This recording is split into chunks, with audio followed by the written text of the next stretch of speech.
এদিকে দীর্ঘ ১৭ মাস পর নির্বাচন নিয়ে সরাসরি ভাষণ দিলেন শেখ হাসিনা। ওদিকে হ্যাঁ ভোটের পক্ষে প্রচার করায় ফেঁসে গেলেন ডক্টর ইউনূস। যে কোনো মুহূর্তে গ্রেফতার হতে পারেন তারেক রহমান। আওয়ামী লীগ আছে, আওয়ামী লীগ থাকবে, আওয়ামী লীগ আবার আসবে, বাংলাদেশকে আবার উন্নত করবে। এই শক্তি নিয়ে সবাইকে দাঁড়াতে হবে। আর যেখানে আওয়ামী লীগ ইলেকশন করবে না, সেটা আবার কিসের ভোট, কিসের নৌকাও নাই, ভোটও নাই। আগামী ১২ তারিখ কেন ডেভিল ইউনূসের অধীনে ১০০ বছর পরে বা ১০০০ বছর পরেও বাংলাদেশে কোনো সংসদ নির্বাচন হবে না। নয়াকারে না, যদি বেশি বাড়াবাড়ি করা হয় তাহলে তারেক রহমানকে গ্রেফতার করা হবে। গণভোট নিয়ে একটা পেজগির মধ্যে পড়ছে সরকার, এটা মোটামুটি বোঝা যাচ্ছে। গণভোটে হাঁ বা না এর পক্ষে প্রচার দণ্ডনীয়, তার মানে দণ্ডনীয় অপরাধ। তো সেই অপরাধ তো অলরেডি ঘটাই দিয়েছে প্রধান উপদেষ্টা ডক্টর মোহাম্মদ ইউনূস। নির্বাচন নাও হতে পারে। একজন রাষ্ট্রপ্রধান যখন প্রকাশ্য দিবালোকে নিজ দেশের নাগরিকদের জালিয়াত হিসেবে আখ্যা দেন বা আখ্যায়িত করেন, তখন বুঝতে বাকি থাকে না যে সেই শাসকের পায়ের তলার মাটি সরে গেছে। তার মতো জালিয়াত আর কে বলুন তো? জাতি নয়, ইউনূস নিজেই ১ নম্বর জালিয়াত এবং তার কর্মকাণ্ড তা প্রমাণ করে। আওয়ামী লীগের রাজনৈতিক নিষেধাজ্ঞার বিষয়টি কি তাহলে তারেক রহমানকে সত্যিই তুলে নেবেন? শেখ হাসিনা যে আহ্বান তাকে জানিয়েছেন, এই যে শেখ হাসিনা বলে বসলেন তারেক রহমান যদি ক্ষমতায় আসেন আমি আহ্বান জানাবো, এটাই কি শেখ হাসিনা, তারেক রহমান, আওয়ামী লীগ, বিএনপি এবং ভারত সরকার, আমেরিকার সরকার, মার্কিন যুক্তরাষ্ট্র, সেনাবাহিনী তাদের মধ্যে আলাপচারিতার ফল? দর্শক, নতুন একটা নিউজ আপনাকে স্বাগতম। প্রিয় দর্শক, বাংলাদেশের যে বর্তমান রাজনৈতিক প্রেক্ষাপট এবং যে পরিস্থিতির সৃষ্টি হয়েছে তারই আলোকে আপনাদের সামনে কয়েকটা গুরুত্বপূর্ণ খবর নিয়ে হাজির হয়েছি, যার কিছুটা অংশ বিশেষ ইতিমধ্যেই ভিডিওর শুরুতেই দেখেছেন। তো দর্শক, ভিডিওর শুরুটা দেখেই কিন্তু বুঝতে পেরেছেন যে আজকের নিউজটা ঠিক কতটা গুরুত্বপূর্ণ হতে চলেছে। তাই বলবো, যারা ভিডিওটি অন করেছেন না টেনে সম্পূর্ণ নিউজটি মনোযোগ সহকারে দেখতে থাকুন। তো দর্শক, আর দেরি না করে চলুন দেখে আসবো আজকে সেই কাঙ্ক্ষিত ভিডিওগুলো। তবে তার আগে বলবো, যারা এখনো চ্যানেলটি সাবস্ক্রাইব করেননি অবশ্যই চ্যানেলটি সাবস্ক্রাইব করে পাশে থাকা বেল আইকনটি ক্লিক করে দিন। আর যারা ইতিমধ্যেই চ্যানেলটি সাবস্ক্রাইব করে রেখেছেন তাদেরকে অসংখ্য ধন্যবাদ। তো চলুন দর্শক, ভিডিওটিতে একটি লাইক দিয়ে আমরা ধারাবাহিকভাবে সবগুলো ভিডিওর আলোচনা দেখে আসি। আওয়ামী লীগ আছে, আওয়ামী লীগ থাকবে, আওয়ামী লীগ আবার আসবে, বাংলাদেশকে আবার উন্নত করবে। এই শক্তি নিয়ে সবাইকে দাঁড়াতে হবে। আর যেখানে আওয়ামী লীগ ইলেকশন করবে না, সেটা আবার কিসের ভোট, কিসের নৌকাও নাই, ভোটও নাই। আওয়ামী লীগ না থাকলে কিসের ইলেকশন? এ গাছের ছাল ও গাছের বাকল দিয়ে পার্টি বানিয়েছে, আর তাই দিয়ে ইলেকশন করবে। তার সারা জীবন মানুষের অধিকার কেড়ে নিয়েছে। কাজে এর প্রতিকার হবে, আর এই শক্ত হয়ে আপনাদের থাকতে হবে। ইনশাল্লাহ জনতার জয় হবেই হবে। জয় বাংলা স্লোগান দিলে তাদের গায়ে লাগে, কারণ জয় বাংলা স্লোগান দিয়ে পাকিস্তান হানাদার বাহিনীর পরাজিত করেছি। এগুলিকে জাহাজে করে পাঠিয়ে দেবো ইনশাল্লাহ।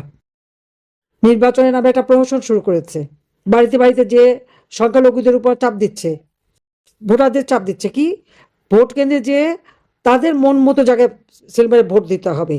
এটাকে ফেয়ার ইলেকশন হচ্ছে? অবাধ নিরপেক্ষ সুষ্ঠু ইলেকশন হচ্ছে? আমাদের ইলেকশন নাকি কোনোটাই ভালো হয় নাই। কি ভালো ইলেকশন করবে তার নমুনা তো এখনই পাওয়া যাচ্ছে।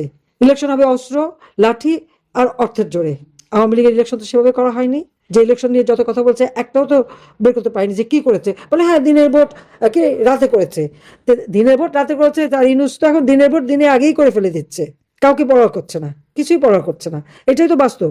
তো ইউনূসের কোনো অধিকার নেই বাংলাদেশ আওয়ামী লীগকে সে মানে ব্যান করতে পারে, এটা নিষিদ্ধ করবার কোনো অধিকার তার নাই। তার অনেক বড় বড় পিতারাও করেছিল, সেই তার আইয়ুব পিতা, এহাইয়া পিতা অনেকেই তো করেছে, তাদের কি হয়েছে? কিচ্ছু হয়নি। তার জিয়া পিতা সবাই করেছিল। আওয়ামী লীগ আছে, আওয়ামী লীগ থাকবে, আওয়ামী লীগ আবার আসবে, বাংলাদেশকে আবার উন্নত করবে। এই শক্তি নিয়ে সবাইকে দাঁড়াতে হবে। আর যেখানে আওয়ামী লীগ ইলেকশন করবে না, সেটা আবার কিসের ভোট, কিসের নৌকাও নাই, ভোটও নাই। আওয়ামী লীগ না থাকলে কিসের ইলেকশন? এ গাছের ছাল ও গাছের বাকল দিয়ে পার্টি বানিয়েছে, আর তাই দিয়ে ইলেকশন করবে। তার সারা জীবন মানুষের অধিকার কেড়ে নিয়েছে। কাজে এর প্রতিকার হবে, আর এই শক্ত হয়ে আপনাদের থাকতে হবে। ইনশাল্লাহ জনতার জয় হবেই হবে। জয় বাংলা স্লোগান দিলে তাদের গায়ে লাগে, কারণ জয় বাংলা স্লোগান দিয়ে পাকিস্তান হানাদার বাহিনীর পরাজিত করেছি। এগুলিকে জাহাজে করে পাঠিয়ে দেবো ইনশাল্লাহ। যা তোদের ওই পাকিস্তানে যে থাক, বাংলাদেশের মানুষকে আর জ্বালাবি না, সেটাই করতে হবে। সব নাম ঠিকানা লিখে রাখেন, যারা যারা আপনাদের উপর অত্যাচার করছে, সব হিসাব আমরা পাই পাই করে নেব। আর সেই দিন আসবে, হয়তো একটু সময় লাগবে কিন্তু আসবে, এটুকু আমি বলতে পারি। প্রত্যেকটা মানুষের জীবন মান উন্নত করে দিচ্ছে, এটাকে অস্বীকার করতে পারবে? এখন বিদ্যুৎ দিতে পারে না কেন? এখন গ্যাস দিতে পারে না কেন? সেটা আমার প্রশ্ন। আর বলে পদ্মা সেতু করে এত টাকা কেন নষ্ট হলো, মেট্রো রেল করা হলো কেন, ইত্যাদি ইত্যাদি। তো যারা এই কথা বলে তারা চড়ে কেন? আমার করা ব্রিজে চড়তে পারবে না। আমি যে প্রজেক্ট শুরু করেছি সেটা শেষ হলে আবার উদ্বোধন করে গাল ভরে কথা বলতে পারবে না। সব ভেঙে ফেলে দিক, সব ধ্বংস করে দিক, সারা বাংলাদেশটাই ধ্বংস করে দিচ্ছে। এটা আমার ওয়ার্ড ইউনিয়নের নেতাকর্মীদের বাড়ি ঘর থাকে না, ভেঙে চুরে শেষ করে দেয়। কাজে আমি এখানে সবাইকে বলবো যে সকলকে শক্ত হয়ে দাঁড়াতে হবে। খালি নেত্রী হুকুম দেন, মায়ের খাবেন আপনারা, ঘর বাড়ি পোড়াবে আপনারা তা প্রতিকার করতে পারবেন না, হুকুম দিতে হবে কেন? তারা মাফ করে, জনতার শক্তি বড় শক্তি। এই জনগণকে নিয়েই কিন্তু সকল চক্রান্ত মোকাবেলা করে আমি সরকার দেশ চালিয়েছি, দেশের উন্নতি করেছি। আমরা যদি সেভাবে কেন করতে পারি একটাই কারণে, কারণ জনগণ আমাদের সাথে ছিল। জনগণের কাছে যান, আপনার এলাকায় কি কি উন্নতি করেছে আপনারা সবাই সেটা তাদেরকে জানান। আর যারা আপনার বাবাকে মাকে অপমান করে, গায়ে হাত তোলে, নির্যাতন করে, তাদের একটা মেসেজ পৌঁছে দেন যে তোমাদেরও বাবা মা ভাই বোন সব আছে। শত বাধা অতিক্রম করে আপনারা এটা ভুলে যান কেন যে দেশে আমার বাবা মা ভাই সবাইকে হত্যা করেছে নির্মমভাবে, সেই হত্যাকারীদের মধ্যে আমি দেশে ফিরে এসেছি। সারা বাংলাদেশ ঘুরেছে এবং প্রতি পদে পদে আমাকে হত্যার চেষ্টা করা হয়েছে, রাজনীতি থেকে বাদ দেওয়ার চেষ্টা করেছে। সবকিছু মোকাবেলা করে দেশে মানুষকে, আমার আওয়ামী লীগের ক্ষমতা আসা মানে দেশের মানুষের ক্ষমতা আসা, দেশের মানুষকে ক্ষমতা এনেছি এবং দেশকে উন্নতি করে প্রত্যেকটা মানুষের জীবন মান উন্নত করেছি। আমি দেশের বাইরে চলে আসবো আমি তো জানতাম না, এখানে তো একটা চক্রান্ত করা হয়েছে। আর থাকলে হয়তো তারা মেরেই ফেলে দিত, তাহলে তার কথা বলতে পারতাম না। আমি যেখানেই থাকি আপনাদের পাশে আছি, দেশের মানুষের পাশে আছি। আজকে গাইবান্ধা আমাদের এমপি থেকে শুরু করে আমাদের সমস্ত নেতাদের গ্রেপ্তার করা, তাদের উপরে নির্যাতন, বাড়িঘর জ্বালিয়ে দেওয়া, ভুলে যান কেন? গেরিলা যুদ্ধ করে আমরা দেশ স্বাধীন করেছি। কাজে যার যা কিছু আছে সেইভাবেই মোকাবেলা করতে হবে, সবাইকে মিলে সেভাবেই করতে হবে, সেই শক্তি নিয়ে দাঁড়াতে হবে। আমি আছি আপনাদের পাশে, ইনশাআল্লাহ। জনতার জয় হবে। জয় বাংলা, জয় বঙ্গবন্ধু, বাংলাদেশ চিরজীবী হোক। আগামী 12 তারিখ কেন ডেভিল ইনুসের অধীনে শত বছর পরে বা হাজার বছর পরেও বাংলাদেশে কোনো সংসদ নির্বাচন হবে না। নয়াকারে না, যদি বেশি বাড়াবাড়ি করা হয় তাহলে তারেক রহমানকে গ্রেফতার করা হবে। কারণ এরই মধ্যে তার অনেক ক্রাইম ডেভিল ইনুসের হাতে মুঠে চলে আসছে। প্রশ্ন করতে পারেন তাহলে 12 তারিখ কি নির্বাচন হবে, যেটা প্রকাশিত করে নাই, হাতের মধ্যে ধরে রাখছে। 12 তারিখে রাষ্ট্রপতি ভোটাভুটি নির্বাচন হবে এবং 12 তারিখে নির্ধারণ হবে 12 তারিখের মধ্যে ডেভিল ইনুস যমুনা থেকে বঙ্গভবনে আসার যে রাস্তাটা সেটা পাকাপোক্ত করতেছেন। এই ভোটাভুটি নির্বাচন, অন্য কোনো কিছু না। এখন আমার কথা তো বিশ্বাস যাবে না, অনেক সময় ছোট মানুষ জানে না কি বলে না বলে। এই ভিডিওটা একটু ভালো করে দেখেন, কথাগুলো শোনেন। আপনারা গণভোটকে অস্বীকার করতে চান, তারপরেও ত্রয়োদশ জাতীয় সংসদ নির্বাচন বাংলাদেশে অতীতে অনুষ্ঠিত 12টি সংসদ নির্বাচনের মতো নয়। একটু সাউন্ড বাড়াই দিচ্ছি, কথাটা আবার একটু শুনেন, ভালো করে শুনেন। আমি আবারও বলি, বাংলাদেশের ত্রয়োদশ জাতীয় সংসদ নির্বাচন অতীতের 12টি জাতীয় সংসদ নির্বাচন বিশ্বস্ত নয়। সূত্রের মারফত বাই জেনেই আমি আপনাদেরকে বলেছিলাম ডেভিল ইনুস কেন ওর বাপদাদা 14 গোষ্ঠী কবর থেকে তুলে এনে বাংলাদেশে নির্বাচন দেওয়া ওদের পক্ষে সম্ভব না, বিশেষ করে আওয়ামী লীগের বাইরে রেখে। এখন যাই হোক, তারপর ডেভিল ইনুস কিন্তু এখানে দেখছেন যে ইনুসের ভাই ধরক আলী রিয়াজ সে মিডিয়ার সামনে একেবারে খুব সুন্দরভাবে স্পষ্টত বলে দিয়েছেন যে ইতিপূর্বে বাংলাদেশে যে 12টা সংসদ নির্বাচন হয়েছে সেই নির্বাচনের মতো কইয়া আগামী 12 তারিখের নির্বাচন না। ভালোভাবে তিনি বলেছেন আপনি কথিত জুলাই সনদকে মানেন আর না মানেন, নির্বাচন কিন্তু গণভোট হবে এবং গণভোট বিজয়ী হবে। আর এর আগে কিন্তু ডেভিল ইনুস এরা কিন্তু বলছে যে আগামী সংসদ নির্বাচন যেটা হইতেছে ভোট গণনায় অনেক সময় লাগবে, এটা প্রকাশ করতে অনেক সময় লাগবে তাদের কাছে। যে সময়টা জাহাঙ্গীরনগর ছাত্র সংসদে লাগছিল, ডাকসুতে লাগছিল, তাই না, 3 দিন 4 দিন বসে ঘোষণা করতে লেগে গেছে, সেই সময়টাও এই নির্বাচনে আসবে এবং এর আগে গণভোটে তো সময় লাগবেই না, সেটা বিজয়ী হয়ে যাবে। সেই গণভোট বিজয়ীর মারফত বাই 72-এর সংবিধান এবং জুলাইয়ের সংবিধান কোথায় আসবে একটা বুঝতে পারছেন? হ্যাঁ, ঠেলাটা এবার যমুনা থেকে বঙ্গভবনে আসার রাস্তার মধ্যে পাকাপোক্ত হয়ে যাবে। যারা এই জুলাইয়ের সংবিধান মানবে না, এই সংবিধানের বিরুদ্ধে কথা বলবে, তারা হবে নতুন বাংলাদেশের দেশদ্রোহী এবং তারা জুলাইকে মানে না, তারা তাই হবে। এবং তারা যারা 71 মুক্তিযুদ্ধ নিয়ে কথা বলবে তারা ফ্যাসিস্ট, তারা আওয়ামী লীগের দোসর, তারা আওয়ামী লীগের দোসর হয়ে যাবে এবং সেই দোসর হইয়াই বিএনপিকে জাতা কলে পড়া হবে। তারেক রহমানের জন্য আমাদের কারাগারে আমাদের অসংখ্য ভাইরা সহযোদ্ধারা আছেন, তারা অপেক্ষা করতেছেন, তারা আপনার জন্য অপেক্ষা, এবং খালি তারেক রহমান বিএনপির আরো অনেকেই এখানে ঢুকতে যাবেন। সুতরাং এই 12 তারিখে এই মানে নির্বাচনকে কেন্দ্র করে এটাই বিএনপি এবং জামাত এবং ডেভিল ইনুসের ফোন্দাফোন্দি, এখানে আমাদের অত মাথা কামানো নাই। কেন নির্বাচন বয়কট বা নির্বাচনের বিষয় আমাদের নেতৃত্ব ওরকমের কোনো শক্ত কোনো আমাদের কোনো যেহেতু আমাদের উপর কোনো নির্দেশনা নাই, সেটা আমরা আমাদের যে নির্দেশনা আছে আমরা সেই নির্দেশনাগুলো পালন করব। সাম্প্রতিক সময় জননেত্রী শেখ হাসিনা একটি আন্তর্জাতিক শক্তিশালী মিডিয়া অ্যাসোসিয়েটেড প্রেস এপি বার্তা সংস্থাকে একটি সাক্ষাৎকার তিনি দিয়েছেন, যে সাক্ষাৎকারে আবার সিএসবি নিউজ আমেরিকান একটি নিউজ সাক্ষাৎকারটা প্রকাশ করেছেন, যেখানে নির্বাচন থেকে নির্বাচন প্রত্যাখ্যান করলেন শেখ হাসিনা, নির্বাচন নিয়ে নতুন অনিশ্চয়তা।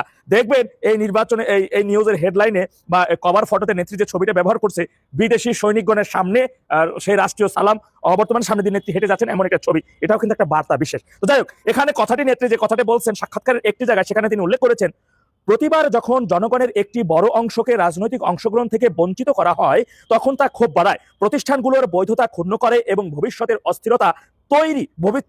অস্থিরতার ভিত্তি তৈরি করে। কথাটা একটু ভালোভাবে কিন্তু বুঝছেন। সুতরাং আমাদের নেত্রী যেভাবে আমাদের দিক নির্দেশনা দিতেছেন, আমাদের যেভাবে নির্দেশনা আসতেছে, যেভাবে নির্দেশনার ইশারায় দিতেছেন, আমরা সেইটা আমরা আমাদের মতো করে পালন করে যাব। সুতরাং এই নির্বাচন, এই 12 তারিখে নির্বাচন, এটা দেখতেছেন তো নির্বাচন আগ পর্যন্ত এই পর্যন্ত বিএনপির থাপড়াথাপি কম করে নাই, যতগুলো পাবলিক বিশ্ববিদ্যালয় হয়েছে আগে নিয়ন্ত্রণ নিয়ে নিয়েছে, এবং নির্বাচন কেন্দ্রিক জামাতের অনেকগুলো প্ল্যান আছে, যে প্ল্যানগুলো আমি এখন বলবো না, স্বার্থে বলবো না, আমাদের স্বার্থের কারণে সেগুলো প্রকাশ করবো না, যেগুলো বিশ্বস্ত সূত্রের মারফত ভাই জানতে পারছি, যেভাবে আমি জানতে পারছিলাম নভেম্বরের 28 তারিখ বেগম খালেদা জিয়া মরে গেছে, এই তথ্যগুলো। সুতরাং অনেক কথা এখানে বলা যাবে না ভিডিওর মারফতে, আমি শুধু একটা কথা আপনাদেরকে বলবো, ভাইরা আমার, আওয়ামী লীগের সচেতন ভাইরা আমার, নেত্রী যে এপি বার্তা সংস্থা যে সাক্ষাৎকারটা দিতেন, সেখানে কথাটা খুব সুন্দর করে আশা করি আপনারা বুঝতে পারছেন, দরকার স্ক্রিনশটটা আমি কমেন্ট বক্সে দিয়ে দেবো, সেখান থেকে ভালো করে পড়বেন, বা অনেকে হয়তো এটা পেয়ে গেছেন এখন সেই সাক্ষাৎকারটা। সুতরাং আমাদের কাজ হচ্ছে আমাদের এখন সংগঠনটা কিভাবে সুসংগঠিত করা যায়, কিভাবে ভোট কেন্দ্রে সাধারণ জনগণ যাবে না, কারণ ওখানে গেলে কিন্তু পেট্রোল বোমা, টাইম বোমা, অনেক ধরনের বোমা তারা আক্রান্ত হবে, কেউ গুলি খেয়ে মারবে, কারণ অনেক হতাহত এরই মধ্যে তারা ঘটাবে। সেটা না ঘটাইতে পারলে আগামী নির্বাচন ইউনূসকে কিভাবে রাষ্ট্রপতি বানাবে, ইউনূস হবে রাষ্ট্রপতি, জামাত ক্ষমতা। সুতরাং এখানে বিএনপি তালবাহানা করলে তারা জুলাই সনদকে মানে না, সেই জুলাই সনদ অনুযায়ী রাষ্ট্রপতি ইউনূসকে মাইনে নিয়ে, এবং ওই যে কি বলে প্রধানমন্ত্রী ওই যে রাজাকারের বাচ্চা, ওদেরকে, ওরা যারা আছে স্বাধীনতা বিরোধী, ওদের নিয়ে। সুতরাং ওরা ওদের এই ফন্দাফন্দি নিয়ে থাকুক, আমরা কিভাবে আমাদের দেশকে জুলাই জঙ্গি স্বাধীনতা বিরোধী মুক্ত করব, সেই জন্য আমরা আমাদের সংগ্রাম অব্যাহত রাখবো, সেই জন্য আমাদের তারাই বাজাইয়া নেত্রী আমাদের যে ঐক্যবদ্ধ থাকার জন্য এবং সর্বশক্তি নিয়ে প্রস্তুত থাকার যে কড়া নির্দেশনা দিয়েছেন, সেই নির্দেশনা আমরা বাস্তবায়ন করবো। এমন টেনশন যে এই হা ভোট মানে পরাজিত হলে মনে হচ্ছে যেন সরকার হেরে যাবে, গদিচ্যুত হবে, মরিয়া হয়ে নামছে। এরকম মরিয়া হয়ে নামাতে কোনো কারণ নেই। গণভোট নিয়ে একটা পেজগির মধ্যে পড়ছে সরকার, এটা মোটামুটি বোঝা যাচ্ছে। শিরোনামটা হচ্ছে এই, প্রজাতন্ত্রের কর্মচারীদের গণভোটে হাঁ বা না এর পক্ষে প্রচার দণ্ডনীয়, তার মানে দণ্ডনীয় অপরাধ। তো সেই অপরাধ তো অলরেডি ঘটাই দিছে উপদেষ্টারা, যেভাবে কর্মচারীদের হাঁ ভোটের পক্ষে নামাই দিছে, রাষ্ট্রের প্রচার যন্ত্র ব্যবহার করছে, টাকা পয়সা খরচ করছে, তো এই অপরাধ তো অলরেডি করে ফেলছে। এখন কি হবে?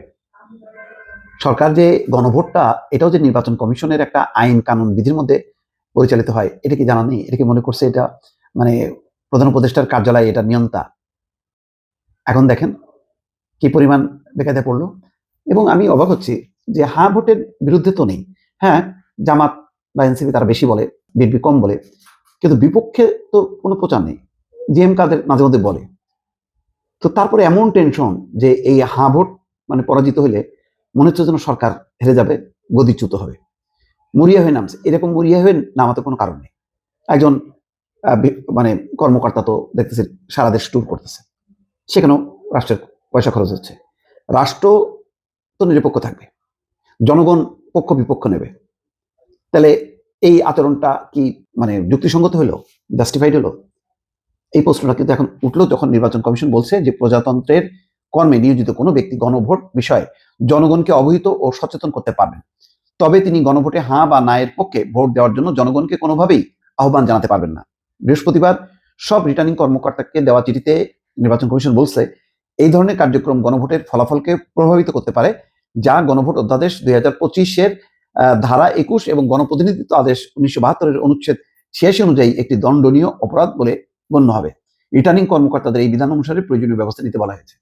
তাহলে ইতিমধ্যে যে হয়ে গেল, নির্বাচন কমিশনও বা এত দেরিতে এই কথাটা কেন বললো? আগেই তো বলার দরকার ছিল, যখন কি মানে বলতেছে যে গণভোটের পক্ষে সবাইকে আওয়াজ দিতে হবে এবং সরকার নামতে পারবে, এটা নাকি কোনো অন্যায় না বা বিধানের বাইরে না, এটাই ন্যায়সঙ্গত, মানে হায়ের পক্ষে ভোট দেওয়ার জন্য উদ্বুদ্ধ করা। তো এখন তো নির্বাচন কমিশন যে ফরমান তার সাথে তো মিলতেছে না। কিন্তু যেটা ঘটে গেল সেটার কি হবে?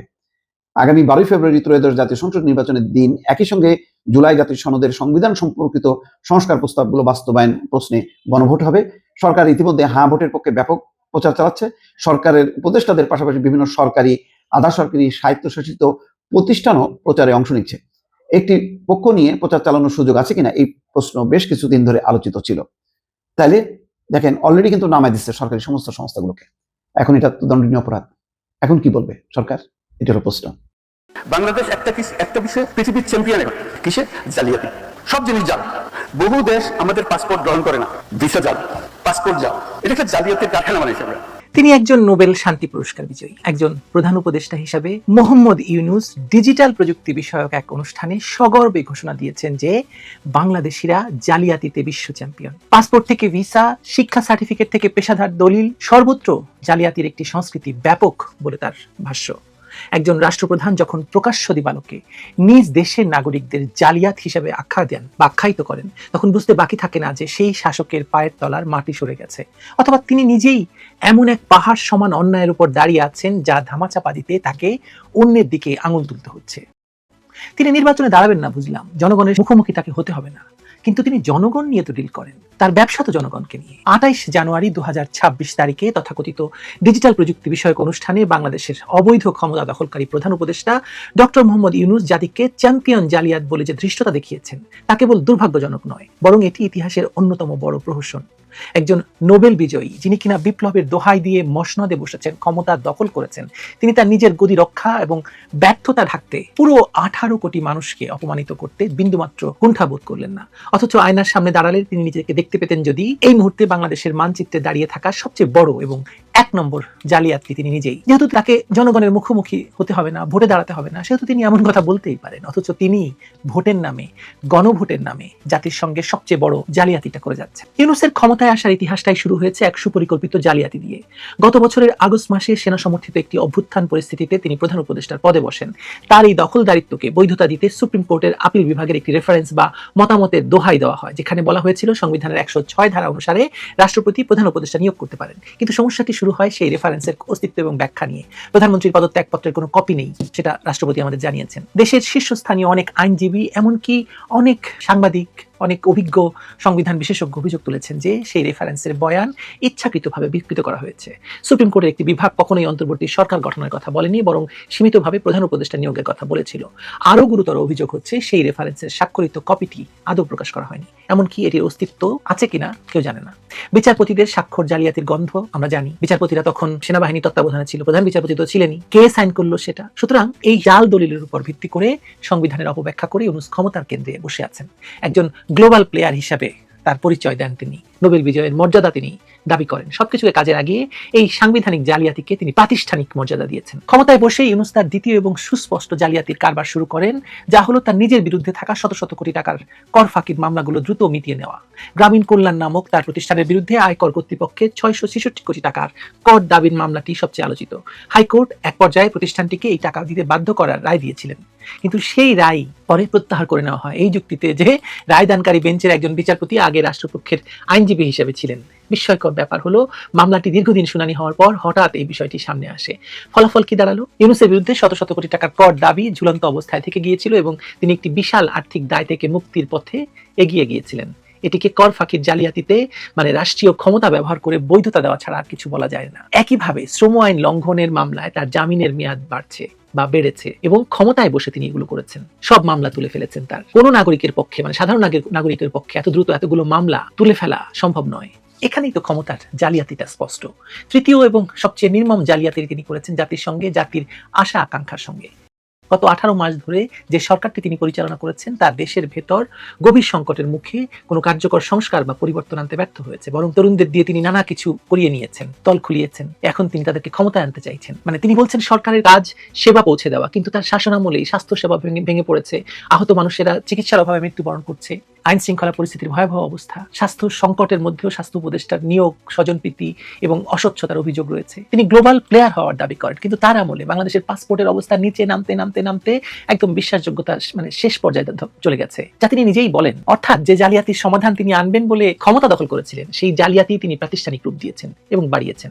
ভাঙা রাষ্ট্র এবং আহত জাতির আকাঙ্ক্ষাকে তিনি ব্যবহার করেছেন কেবল নিজের এবং নিজ গোষ্ঠীর আইনি এবং আর্থিক সুবিধা নিশ্চিত করতে। ইউনূসের চতুর্থ জালিয়াতিটা বলি, তিনি একটি পুরনো এবং ধূর্ত রাজনৈতিক কৌশল ব্যবহার করছেন, ক্ষমতাসীন হয়েও নিজের প্রতিষ্ঠান এবং ব্যবস্থার নিন্দা করে জনসাধারণের সহানুভূতি আদায় করে। লোকটা তো চেষ্টা করছে, কিন্তু এই ব্যবস্থা, এই লোকগুলো এমন ধারণা তৈরি করার চেষ্টা করছেন, এর মাধ্যমে তিনি দায় এড়াতে চাইছেন।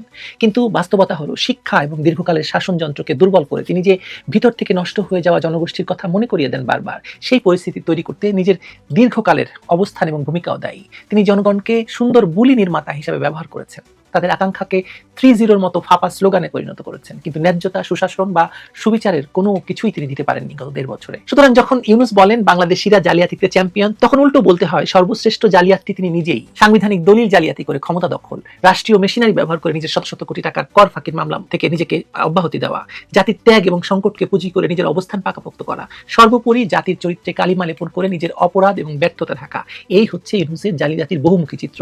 কিন্তু সবচেয়ে বড় কঠিনটা তো বলি নাই, গণভোটের নাম করে এই যে তিনি একটা জালিয়াতি তৈরি করছেন এবং মানুষকে অন্ধকারে রেখে হ্যাঁ ভোটে বাধ্য করছেন, এর চেয়ে বড় জালিয়াতি আর কি হতে পারে বলেন? আর জাতীয় নির্বাচনের কথা বলছেন, তিনি দিচ্ছেন আসলে গণপরিষদ নির্বাচন। তো জাতীয় নির্বাচনের কথা বলে গণপরিষদ নির্বাচন করাটা জালিয়াতি নয়? তিনি ক্ষমতা জাল করে দখল করেছেন, কর ফাঁকি দিয়ে অর্থ লুট করেছেন, শাসনকালে জালিয়াতি করছেন, মানে বাড়িয়েছেন। জাতি যে রক্ত দিয়ে সুশাসন চেয়েছে তাদের সঙ্গে তিনি 3-0 দিয়েছেন, শূন্য সুশাসন, শূন্য বিচার, শূন্য উন্নয়ন। এটি তার নিজের জাতির সঙ্গে সবচেয়ে বড় জালিয়াতি। যে ব্যক্তি নোবেল পেয়েছে শান্তির জন্য, তিনি দেশকে অশান্তিতে ডুবিয়েছেন। তার মতো জালিয়াত আর কে বলুন তো? জাতি নয়, ইউনূস নিজেই 1 নম্বর জালিয়াত এবং তার কর্মকাণ্ড তা প্রমাণ করে। প্রশ্ন হলো, এই জালিয়াতির রাজত্বের সবচেয়ে বড় জালিয়াতটা কে? যে মানুষ নিজের জাতিকে অপমান করে ক্ষমতা টিকিয়ে রাখেন, সে নিজেই যে ঐতিহ্যের সবচেয়ে বড় জালিয়াত। আর সেই জালিয়াতটির নাম যে ডক্টর মোহাম্মদ ইউনূস। আমার কোনো সন্দেহ নেই তাতে, আপনার আছে? দর্শক, আমি আশা করছি সবগুলো ভিডিওই আপনি মনোযোগ সহকারে দেখেছেন। সেই সাথে দর্শক, এই ভিডিওগুলো সম্পর্কিত যদি কোনো তথ্য বা মতামত থাকে তাহলে তো অবশ্যই কমেন্ট করে জানিয়ে দিন। এতক্ষণ সাথে থাকার জন্য ধন্যবাদ। নিউজটি শেষ করছে এখানেই, ফিরছে আগামী ভিডিওতে নতুন কোনো টপিক নিয়ে। আল্লাহ হাফেজ।